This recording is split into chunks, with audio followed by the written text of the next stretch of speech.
Majina yangu kamili naitwa Ingairu Leila. Jina langu la biashara naitwa Leila Shoe Cakes. Kwa biashara ambayo nafanya ni keki. Nilianza rasmi kuuza on 2016. Mimi huwa najaribu kadri ya uwezo wangu to give out my best. Nikipata order, hata kama ni moja, ni mbili, ni tatu, huwa normally nafanya kama it's my first and last order. Natengeza keki vizuri in terms of baking. I make sure the cake is very moist, very fresh and very tasty. Ikija in terms of decoration, I do the same. Na make sure hata mtu akiiona keki anasema this is a cake.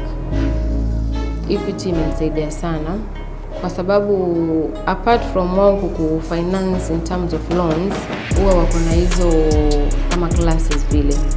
Unafundishwa jinsi ya kufanya biashara, how to expand, how to diverse into other business, yani usistick kwa biashara moja. So Equity nikiattend hizo mafunzo zao imenisaidia sana.